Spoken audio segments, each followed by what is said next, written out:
కరీంనగర్ జిల్లాలో భారీగా నకిలీ విత్తనాలు పట్టుబడుతున్నాయి. గుజరాత్తో పాటు ఇతర ప్రాంతాల నుంచి నకిలీ విత్తనాలు రాష్ట్రానికి చేరుతున్నాయని రైతులు ఆగ్రహం వ్యక్తం చేస్తున్నారు. అధికారులు కూడా ప్రతి సీజన్లో నామమాత్రపు దాడులు చేస్తున్నారని మండిపడుతున్నారు. నకిలీ ఉత్పత్తి క్షేత్రాలపై దాడులు చేసి వాటిని సంపూర్ణంగా అరికట్టాలని అన్నదాతలు డిమాండ్ చేస్తున్నారు. మరింత సమాచారం కరీంనగర్ నుంచి మా ప్రతినిధి రమణ అందిస్తారు.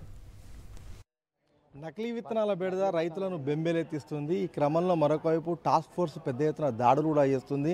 రామగుండంలో నిన్న పెద్ద ఎత్తున పత్తి విత్తనాలు BT3కి సంబంధించి పట్టుకోవడం జరిగింది. ఈ క్రమంలో రైతులు అసలు ఈ విత్తనాలను ఎట్లా గుర్తిస్తారు, ముఖ్యంగా ప్రతి ఏటా ఖరీఫ్ సీజన్ వచ్చిందంటే ఈ నకిలీ పత్తి విత్తనాలకు సంబంధించిన బెడద కొనసాగుతూనే ఉంది. ఈ క్రమంలో దాన్ని ఎట్లా అరికట్టాలంటారో ఒకసారి మన రైతులతో మనం మాట్లాడించే ప్రయత్నం చేద్దాం. చెప్పండి అన్న, ముఖ్యంగా ఇది ప్రతి ఏటా సీజన్ వచ్చిందంటే ఇదే ముచ్చట, మనకు దీన్ని ఎట్లా అరికట్టాలి, రైతులు ఎట్లా గుర్తిస్తారు అసలు? దీన్ని అరికట్టడం అనేది చాలా కష్టం. ఎందుకంటే ఇది గవర్నమెంట్ అప్పుడు పర్మిషన్ ఇస్తుందని చెప్పి 4 సంవత్సరాల క్రితమే వాళ్ళు RRF అని BT కాటను మనకు తీసిర్రు. అప్పుడు ఏంటంటే వాళ్ళు దాని లైన్స్ అవన్నీ మనకు ఆల్రెడీ గవర్నమెంట్ అప్రూవల్ ఇచ్చింది కాబట్టి అదే లైన్స్ బట్టి ఇప్పటి వరకు తయారు చేస్తారు. ముఖ్యంగా ఇప్పుడు నకిలీ విత్తనాలు పలానా క్షేత్రాల్లో పొలాలలో పండిస్తున్నారని మనకు ఎట్లా తెలుస్తుంది, దాన్ని ఎట్లా గుర్తించడం? అంటే మనకు సీడ్ ప్రొడక్షన్ ఏరియా అని కొన్ని ఏరియాలు ఉంటాయి. మన దగ్గర గద్వాల్ ఏరియాలో, మన కర్నూలు ఆదోన్ ఏరియాలో, అట్లా మన ఇండియాలో అక్కడక్కడ సీడ్ ప్రొడక్షన్ ఎక్కడైతే చేస్తారో డిపార్ట్మెంట్ దగ్గర సీడ్ ప్రొడక్షన్ ఏరియా అంతా ఉంటుంది. వాళ్ళ దగ్గరికి వెళ్ళి అప్పుడే మనకు ఇది అరికట్టే అవకాశం ఉంటుంది. కానీ ప్రొడక్షన్ అయిన తర్వాత, జెన్నింగ్ అయిన తర్వాత మనతోటి కాని ముచ్చటది.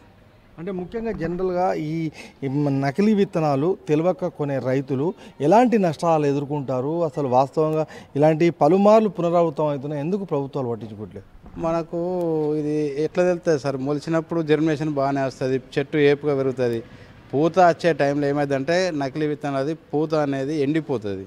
ఈ మనం మామూలు క్రాస్ పర్చేజ్ చేసినేమో పూత అనేది డ్రాప్ కాదు, నకిలీ విత్తనాలు ఎండిపోవడం, కాయ సైజు చిన్నగా రావడం, పలగకపోవడం ఇట్లాంటివి ఉంటాయి. ఇక్కడ రైతులు చెప్తున్న విషయం మనం గమనించాము.